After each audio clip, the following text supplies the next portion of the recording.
कि हम पार्टी को 5-6 सीट पर लोकसभा चुनाव लड़ने का। जीतन राम मांझी को देश सुनता है। जीतन राम मांझी एक मुख्यमंत्री रह चुके हैं जी। और जीतन राम मांझी लगातार गरीबों की, दलितों की बात करते हैं। चिराग पासवान अभी अपने आप को समझ नहीं पा रहे हैं कि वो कहाँ हैं। 19 के चुनाव में भारतीय जनता पार्टी ने 5 जीती सीटें छोड़ दी थी जनता दल यूनाइटेड के लिए। महागठबंधन के सबसे सशक्त नेता जीतन राम मांझी जी हैं।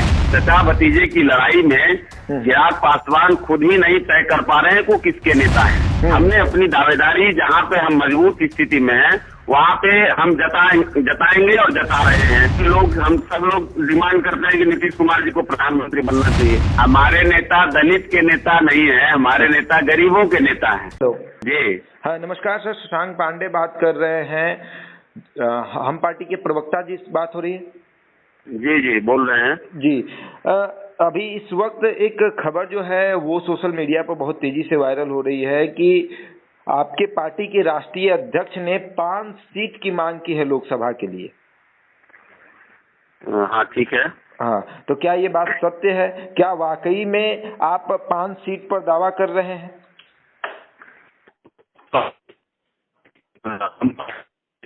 हम लोगों ने विस्तार दिया, जिस तरह से ग्राउंड पर काम किया है और जिस तरह से हमारे नेता जीतन राम मांझी जी और संतोष मांझी जी का एक्सेप्टेंस बढ़ा है जी जी। तो उसमें तो स्वाभाविक रूप से जमीन जो जितना मजबूत जिसकी तैयारी होगी तो वो तो उसी मांगेगा।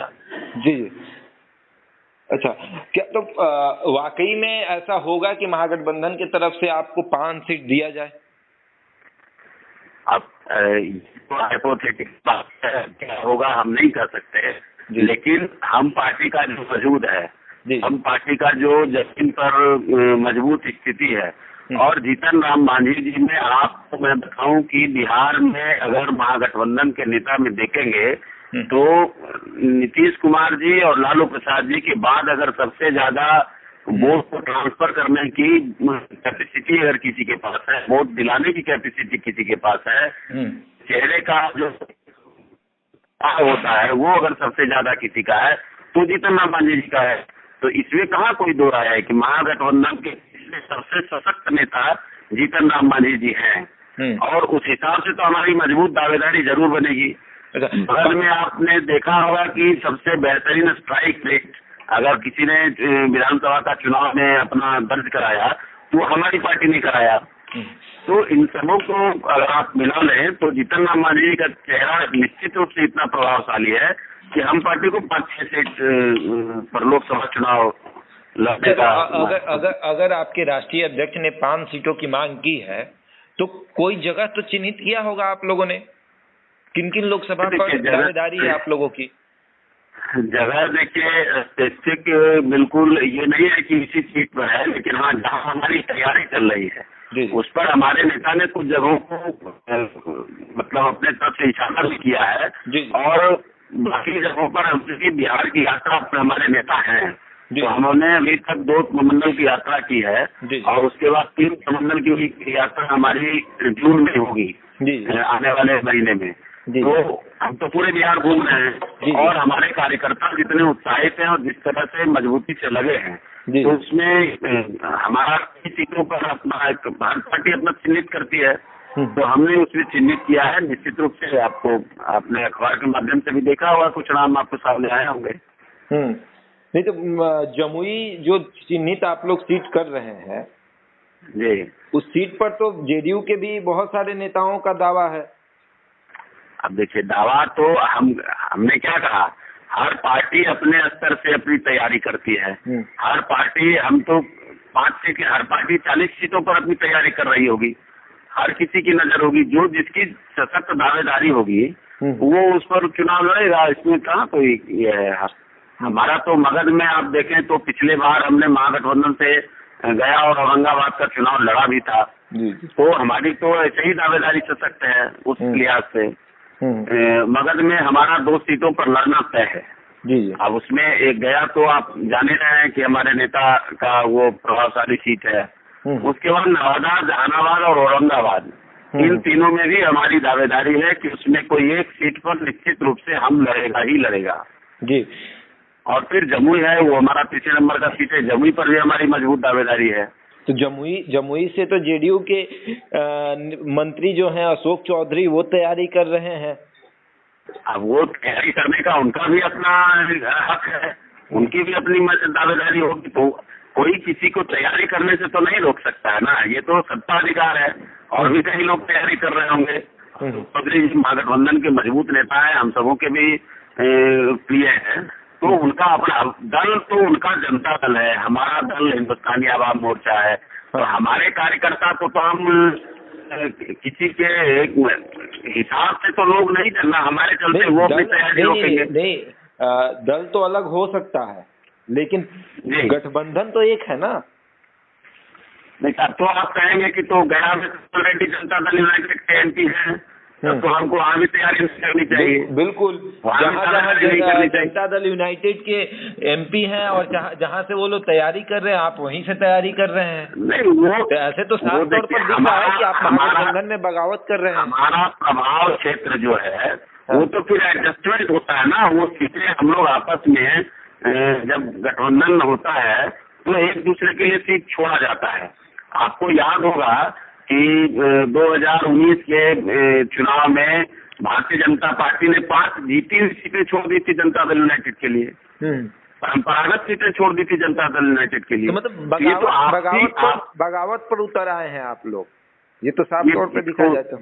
इसको ये राजनीतिक भाषा नहीं है कि इसको आप अपनी भाषा, ये मीडिया की भाषा हो सकती है। हाँ। लेकिन हम जब एक साथ बैठते हैं, पति पत्नी के रिश्ते में भी आप समझौते करते हैं। हाँ। दुनिया का कोई ऐसा रिश्ता नहीं है जिसमें बगैर समझौता के चला जाता है। अच्छा, तो राजनीति में समझौता होता है, और समझौते के साथ एक दूसरे के विश्वास में लेकर के होगा ना, ऐसा थोड़ा है कि बगावत से होता है। नहीं श्याम जी, अगर पत्रकारिता की भाषा में बगावत कहा जाता है तो राजनीतिक के भाषा में उसे समझौता कहा जाता है क्या, बगावत को?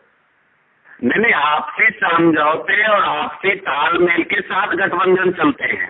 जी जी। और एक दूसरे के लिए त्याग किया जाता है, एक दूसरे के लिए हम लोग त्याग करते हैं। मुख्यमंत्री जी जिस तरह से विपक्ष को जोड़ने की मुहिम में लगे हैं, तो आपको यह समझना होगा कि हम सब लोग डिमांड करते हैं कि नीतीश कुमार जी को प्रधानमंत्री बनना चाहिए, और नीतीश कुमार जी खुद कहते हैं कि नहीं, हमारी जो लड़ाई है उसमें किसी व्यक्ति के लिए लड़ाई कमजोर न पड़े, इसके लिए वो खुद को प्रधानमंत्री की रेस से बाहर करते। तो आप समझिए कि हमारे नेता त्याग की प्रतिमूर्ति है। नहीं, वो तो अपना योगदान दे रहे हैं ना, नीतीश कुमार अपना योगदान दे रहे हैं। जीतन राम मांझी अपना क्या योगदान दे रहे हैं? जीतन राम मांझी तो कह रहे हैं कि हम 5 सीट पर चुनाव लड़ेंगे, लोकसभा का 5 सीट हमें दे दीजिए।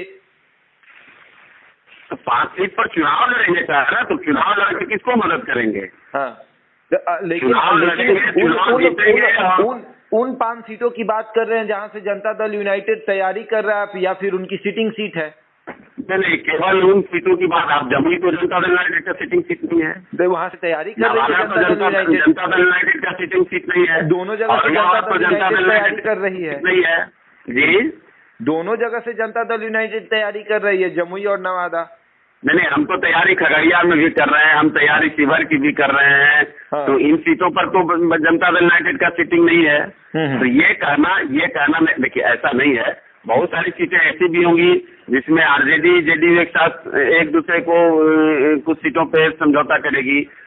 तो ये तो हम लोगों का देखिए आपसी मामला है। हमने अपनी दावेदारी जहाँ पे हम मजबूत स्थिति में हैं वहाँ पे हम जताएंगे और जता रहे हैं, और उसमें ही हमको लड़ना है। जहाँ हम मजबूत रहेंगे हम वही तो चुनाव लड़ेंगे ना।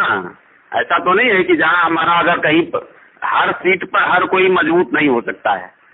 हर किसी की अपनी अपनी एक प्रभाव क्षेत्र का ये माना जाता है। तो हम तो उन्हीं सीटों पे अपनी दावेदारी करेंगे जहाँ पे हमारी सशक्त वहाँ पे उपस्थिति है।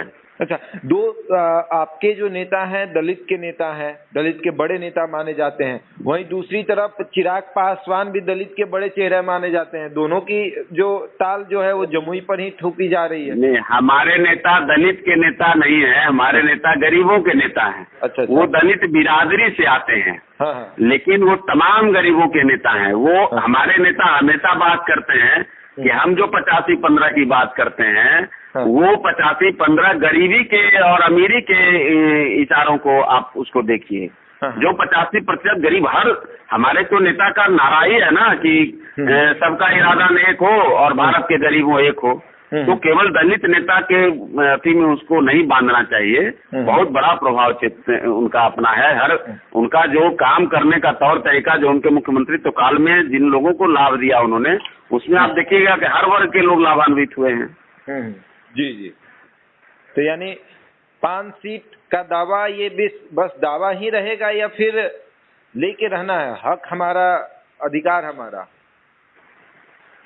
देखिए, अंतिम सत्य राजनीति में कुछ नहीं होता है। हाँ। लेकिन हम की दावेदारी सशक्त दावेदारी है। हाँ। और संभव दावेदारी है और हाँ। सक्षम दावेदारी है। हाँ।